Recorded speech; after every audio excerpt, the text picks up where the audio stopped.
The millennium સ્કૂલના ડિરેક્ટરો અને franchise વચ્ચે વિવાદ સર્જાયો છે. સુરતના દાંડી રોડ ઉપર છેલ્લા 12 વર્ષથી ચાલતી ધ મિલેનિયમ સ્કૂલના મેનેજમેન્ટે સારા અભ્યાસક્રમ માટે ફ્રેન્ચાઇઝી સાથે કરાર કર્યો હતો.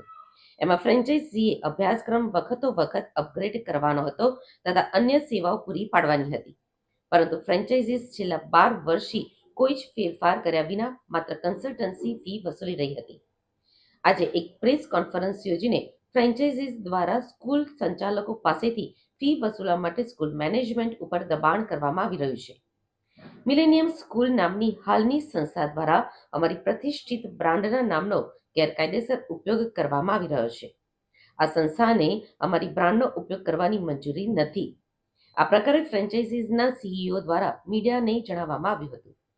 મિલેનિયમ સ્કૂલ સંચાલકોના સીઈઓ અમિત ગજ્જરે પોતાનો અભિપ્રાય વ્યક્ત કર્યો હતો કે ફ્રેન્ચાઇઝી એ સ્કૂલ મેનેજમેન્ટ સાથેનો કરાર સામેની સમાપ્ત કર્યો છે એવું તેઓ જણાવે છે, પરંતુ એ સંદર્ભનો પત્ર વ્યવહાર અમને મળ્યો નથી. સીઈઓ અમિત ગજ્જરે વધુમાં જણાવ્યું હતું કે છેલ્લા 12 વર્ષથી મેનેજમેન્ટ અને સારા શિક્ષણ અને સ્ટાફની પ્રતિષ્ઠાના કારણે શાળા સતત પ્રગતિ કરી રહી છે. બોર્ડના પરિણામોમાં શાળાના વિદ્યાર્થીઓ પણ રેન્કર લિસ્ટમાં સ્થાન મેળવી રહ્યા છે. ફ્રેન્ચાઇઝી એ શરૂઆતમાં શાળાને તેનો પોતાનો અભ્યાસક્રમ અને પુસ્તકો અને શીખવાની પદ્ધતિ પૂરી પાડી હતી. છેલ્લા 12 વર્ષથી ફ્રેન્ચાઇઝીઓ અભ્યાસક્રમ અને પુસ્તકોમાં કોઈ ફેરફાર કર્યા વિના માત્ર કન્સલ્ટન્સી ફી મેળવી રહ્યા હતા. આ વર્ષથી કંપનીએ પોતાના અભ્યાસક્રમના બદલે પ્રાઇવેટ પબ્લિકેશન અને પુસ્તકો આપવાનું જણાવ્યું હતું. એનો સ્કૂલ સંચાલકોએ વિરોધ કર્યો હતો.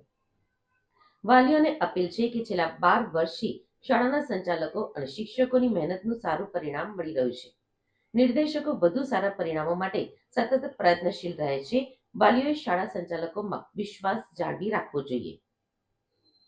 કંપનીએ એક પ્રેસ કોન્ફરન્સ કરી હતી અને એવા કેટલાક આક્ષેપો જે તદ્દન પાયાવિહોણા છે એવા કર્યા હતા. તેથી આજે અમારી સ્કૂલના વાલીઓ તથા સુરતની જનતા માટે સ્પષ્ટતા કરવા માટે આપણે અહીંયા ભેગા થયા છે. એ લોકોના જે મુખ્ય એ લોકોએ એક આક્ષેપ કર્યો કે એ લોકોએ અમારે 1 વર્ષથી ઉપરના સમયથી મિલેનિયમ સ્કૂલની ફ્રેન્ચાઇઝી ટર્મિનેટ કરી છે. તો તમારા માધ્યમથી હું કહેવા માંગુ છું કે અમને આજ સુધી એવો કોઈ ટર્મિનેશનનો લેટર એમના તરફથી મળ્યો નથી. જો કંઈ મોકલો હોય તો તમારા માધ્યમથી એમને રિક્વેસ્ટ કરું છું કે અમને મોકલે. બીજો જે એ લોકો એમ કહેતા હતા કે સ્કૂલમાં લર્નિંગ સિસ્ટમ સૌથી અગત્યની છે અને મિલેનિયમ લર્નિંગ સિસ્ટમ એનો પાયો છે. પણ આજે બહુ ખેદ સાથે કહેવું પડે છે કે જેને એ લોકો પાયો કહે છે, ગયા વર્ષથી એ લોકોએ મિલેનિયમ લર્નિંગ સિસ્ટમની બુક અને બધું આપવાનું બંધ કરી દીધું છે. નથી એની કોઈ ટ્રેનિંગ આપતા. છેલ્લા 5 વર્ષમાં એ લોકોના 4, 5, 6 સીઈઓ બદલી ચૂક્યા છે અને જે આ કરિક્યુલમ બનાવેલો તે પણ ત્યાંથી ગયા છે. એટલે લગભગ હવે કંપનીમાં કોઈ એમ્પ્લોય રહ્યા નથી. એટલે એ લોકો ના કોઈ કરિક્યુલમ એ લોકો અપગ્રેડ કરવા માંગે છે કે નથી એ લોકો કોઈ ટ્રેનિંગ આપી શકતા. એટલે આ વર્ષથી એ લોકો કોઈ પ્રાઇવેટ પબ્લિકેશનની બુક અમને આપવા માંગે છે, જે બધે અવેલેબલ છે. જે અમારી જે મૂળભૂત જે જરૂરિયાત હતી પહેલા મિલેનિયમ સ્કૂલની લેવાની, કે અમારી સ્કૂલમાં એક્સક્લુઝિવ કરિક્યુલમ હોય જે બીજી કોઈ સ્કૂલમાં નહીં હોય, એ આજે એ લોકો નથી પૂરી કરતા. એટલા માટે અમારે એની સાથે ડિસ્પ્યુટ છે કે તમારે અપગ્રેડેડ મિલેનિયમ લર્નિંગ સિસ્ટમનો કરિક્યુલમ આપવો જોઈએ અને એની ટ્રેનિંગ આપવી જોઈએ. જે બંને વસ્તુ એ લોકો આપી નથી શકતા, એના માટેનો અમારે એની સાથે ડિસ્પ્યુટ છે. બાકી અમારા હિસાબે આજે પણ અમારી જે એમની સાથેની જે કોલેબોરેશન ચાલુ છે એનું નામ અમે વાપરીએ છીએ, પણ એ લોકો કરિક્યુલમ અને સર્વિસ નથી આપતા. એનો એક અમારો ફાઇનાન્શિયલ ડિસ્પ્યુટ ચાલે છે. પણ એ બધાનો ફાયદો લઈને પ્રેસ કોન્ફરન્સ અને તમારા માધ્યમથી અમારી પર દબાણ લાવવાના એકમાત્ર હેતુથી એ લોકોએ આ પ્રેસ કોન્ફરન્સ કરી છે. પણ આજે કોઈ સર્વિસ નહીં આપી શકે તો એના કોઈ પૈસા માગી નહીં શકે.